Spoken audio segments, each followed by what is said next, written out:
J'ai vu des amis à moi, y compris des amis qui avaient complètement accès à toutes les sources d'informations, de prévention, etc. Ils savaient que j'étais bénévole dans une association de lutte contre le VIH. Et ils savaient que du coup j'avais des connaissances et qu'il n'y aurait pas de jugement de ma part.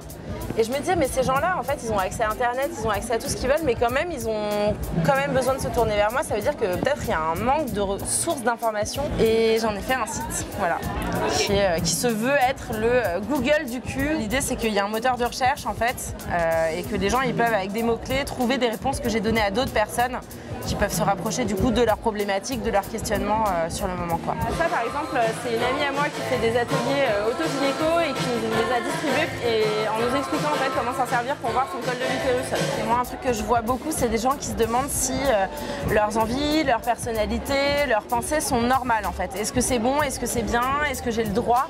Est-ce que je devrais faire comme ça? Et une espèce de genre recherche de légitimité, de dire bah c'est ok en fait, j'ai le droit d'avoir envie de ce dont j'ai envie.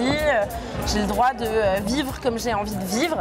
Et ça, c'est un truc qui revient très très souvent. Mais pourquoi ton corps, un médecin, il devrait mieux le connaître que toi? Pourquoi tu n'aurais pas le droit d'accéder à la connaissance de ton corps?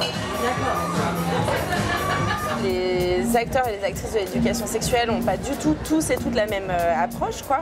Il y a des gens qui sont dans une approche culpabilisatrice, moralisatrice. Ce qui fonctionne, c'est une approche où on parle de la sexualité réelle, c'est-à-dire on parle de plaisir, on parle de désir, on parle de consentement, on parle de relation à l'autre. Parce qu'une fois que tu sais que oui, il faut mettre un préservatif, tu fais quoi quand tu es avec une personne qui te plaît grave et qui te dit bah non, moi je veux pas de préservatif sinon je me casse.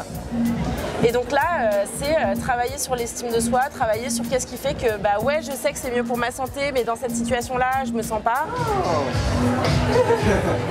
Qu'est-ce que tu mimes? Pardon. La prostate. Le but séminal. Laissez tomber. Bonne ceinture. En fait. Non, c'est trop basique pour vous en fait, je pense. C'est un préservatif masculin. En plus, on dit externe maintenant.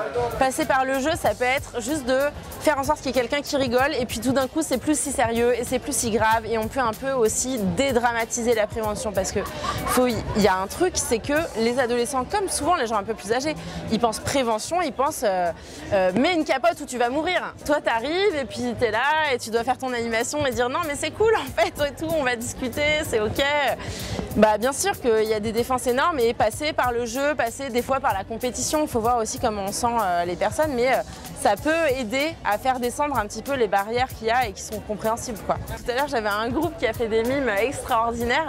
J'ai un jeu de petites cartes en fait où il y a des mots et je peux l'utiliser de plein de manières différentes. Je peux proposer aux gens de faire des mimes ou de dessiner les mots ou de les faire deviner en mode tabou, quoi. Juste, t'as pas le droit de dire le... Enfin bref. Et ça c'est assez cool parce que ça permet plein de trucs. Des fois il y a des gens qui ont même voulu faire un rap pour faire deviner le mot. C'était vraiment cool. Et du coup ça c'est vraiment sympa. Tout ça de toute façon c'est des prétextes. Ce qui est cool c'est quand ça fonctionne, quand ça prend et quand la discussion elle se lance vraiment et que ça fonctionne et là ouais c'est chouette.